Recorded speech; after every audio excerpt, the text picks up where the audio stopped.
It's a stark reality. Every 40 seconds, someone in the United States has a stroke. This isn't just a statistic. It represents a life irrevocably changed, a family impacted, and a future suddenly uncertain. And for us, as we gracefully navigate our late 50s, 60 seconds, and beyond, that risk often feels like it's looming larger, doesn't it? It's a common topic in my examination room.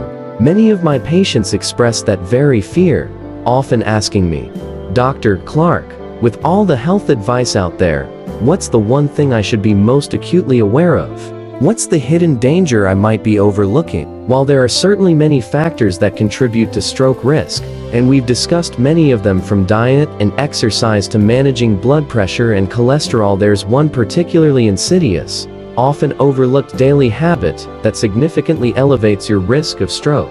It's something almost all of us are doing, often without even realizing the potential danger we're putting ourselves in.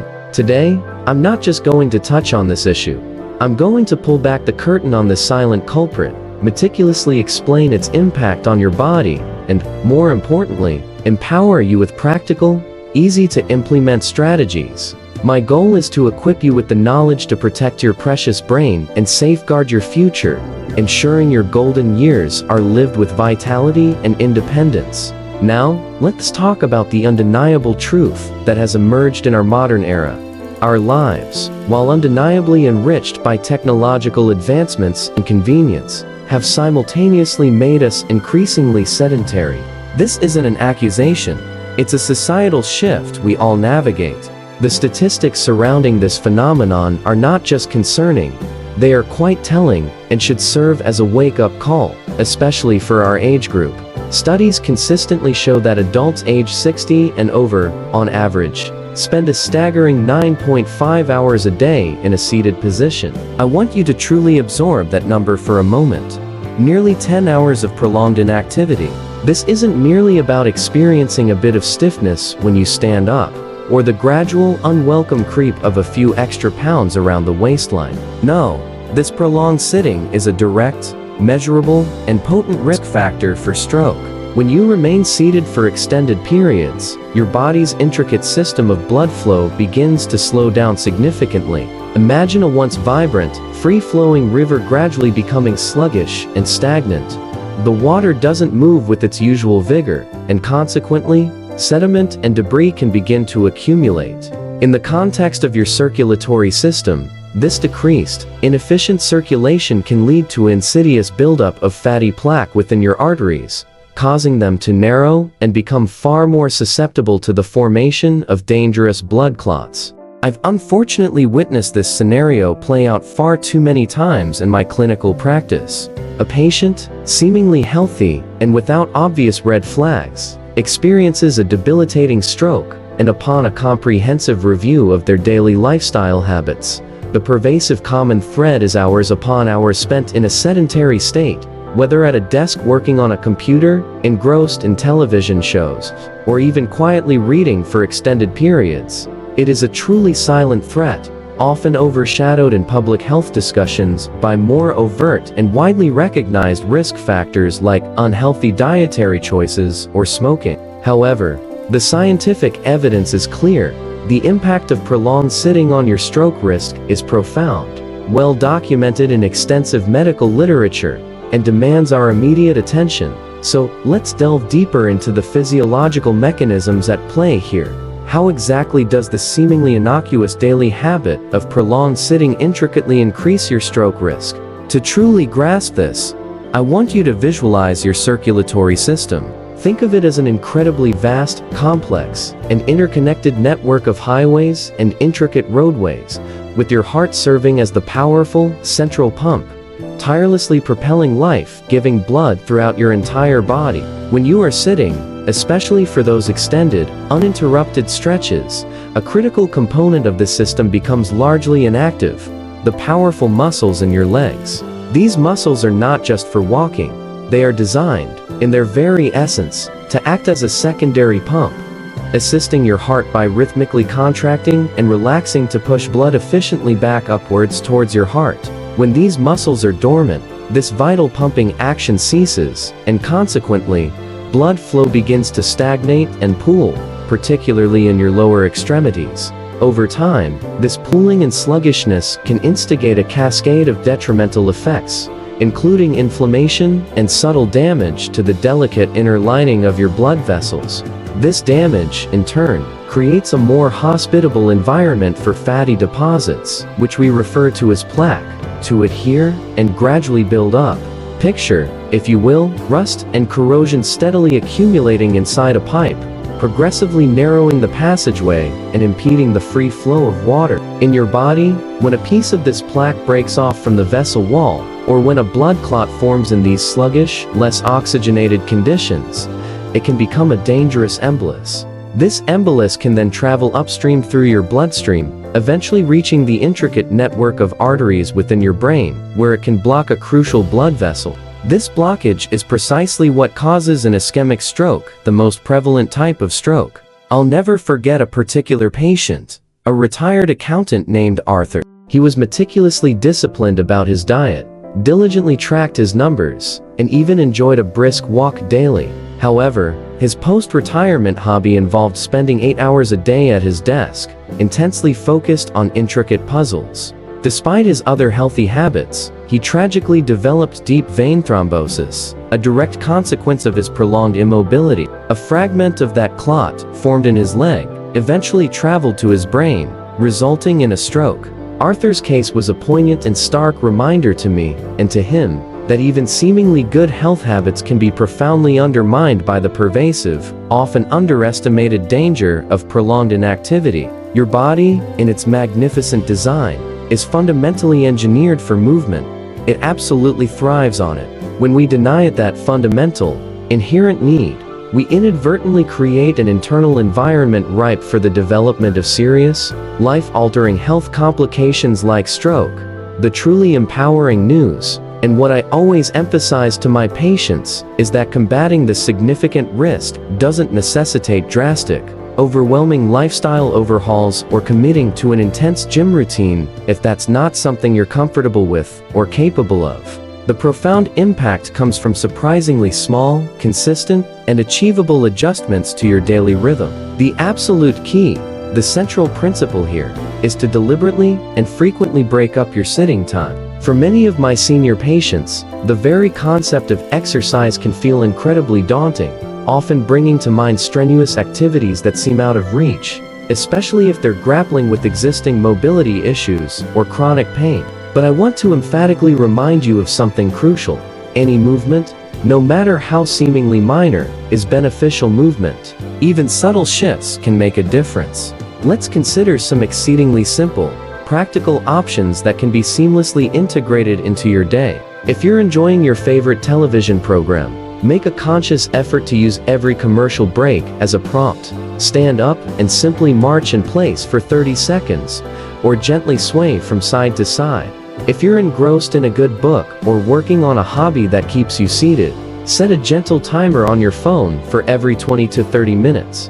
When it chimes, make it a non-negotiable habit to simply stand up, perform a few gentle stretches, or perhaps take a short, purposeful walk to the kitchen to fetch a fresh glass of water. For those of you with more limited mobility, even just subtly shifting your weight in your chair, performing gentle ankle circles, or carefully raising and lowering your knees while seated can do wonders to stimulate blood flow and prevent stagnation. I often recommend what I playfully call kitchen counter push-ups to my patients. Simply place your hands on your kitchen counter, lean in gently towards it, and then push back out. It's a subtle movement, but it engages your muscles and boosts circulation. While these micro movements might seem insignificant on their own, believe me, they accumulate and collectively contribute to a significant positive impact on your cardiovascular health. Have you ever noticed how much more energized and invigorated you feel after even a short, leisurely stroll around the block? That's your body responding positively and gratefully to the increased circulation and oxygen flow. We are absolutely not talking about training for marathons here. We are simply talking about consciously interrupting prolonged stillness and embracing more frequent, gentle movement. What is just one small, manageable change you can commit to making today to intentionally weave more movement into the fabric of your daily routine? In my extensive decades of medical practice, spanning thousands of patient encounters and countless health journeys, I have been privileged to witness firsthand the truly incredible resilience and remarkable adaptability of the human body, its capacity to heal, to regenerate, and to thrive when given the proper conditions and intentional care is nothing short of awe-inspiring. I vividly recall one particular patient, a genuinely lovely and spirited woman in her late 70s, named Mrs. Henderson. She presented to me after experiencing a transient ischemic attack, or TIA, what we, in medical terms, often refer to as a mini-stroke, or, more colloquially, a crucial warning shot from the brain. Understandably, she was utterly terrified. The experience had shaken her to her core, and the fear of a full-blown stroke loomed large in her mind. As we meticulously discussed her daily routine and lifestyle habits, a clear pattern emerged. She was, by her own admission, spending nearly all of her waking hours in a sedentary position, often engrossed in her beloved crossword puzzles or watching historical documentaries. While these activities are certainly engaging, the prolonged stillness was a significant concern. Together, we devised a remarkably simple, yet profoundly effective, plan. Every hour, precisely on the hour, she committed to standing up and performing a single lap around her spacious living room. Initially, she could only manage a slow, deliberate shuffle, her movements cautious and somewhat hesitant. But with each passing week, propelled by her determination and the physiological benefits accumulating, her mobility steadily improved, her energy levels visibly increased, and most importantly, that profound sense of fear and anxiety she carried began to visibly subside, replaced by a growing sense of empowerment. Her subsequent follow-up scans, which we monitored closely, provided objective evidence of improved blood flow to her brain, a truly encouraging sign. And I am delighted to report that, to this day, she has never experienced another TIA or a full-blown stroke. Mrs. Henderson's story serves as a powerful, living testament and a poignant reminder that it is genuinely never too late to initiate positive changes in your life, regardless of your age or current health status. As your doctor, having seen countless scenarios unfold, I can assure you with absolute certainty that these small, seemingly insignificant, yet consistently applied efforts have a profound and measurable impact on the health and vitality of your cardiovascular system, and by direct extension, on the long-term health and cognitive function of your brain. You possess far more control over your individual stroke risk than you might initially perceive, and proactively taking these manageable steps is not just a recommendation, it is a profound act of self-care, a declaration of independence, and a powerful embodiment of personal empowerment over your health destiny. So, there you have it, a comprehensive look at the silent yet significant threat of prolonged sitting, and more importantly, the remarkably simple, accessible, and profoundly powerful ways you can actively mitigate that risk, safeguarding your most precious asset, your brain, and ensuring a healthier, more vibrant future. Your brain, your heart, and indeed, your entire future well-being truly depend on you embracing these changes. Don't, for a moment, let inactivity become the defining characteristic of your golden years. Instead, empower yourself to make these years the most active and fulfilling yet. I genuinely encourage each and every one of you to start right now today, by implementing just one of those small, actionable changes we discussed.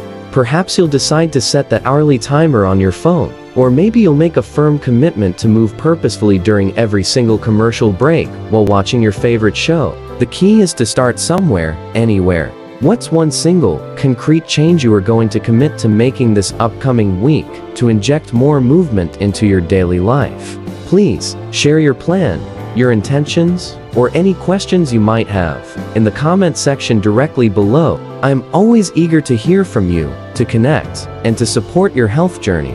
If you found this information valuable, insightful, and genuinely helpful, please take a moment to give this video a hearty like, share it generously with a friend, a family member, or a loved one who you believe could truly benefit from this vital information.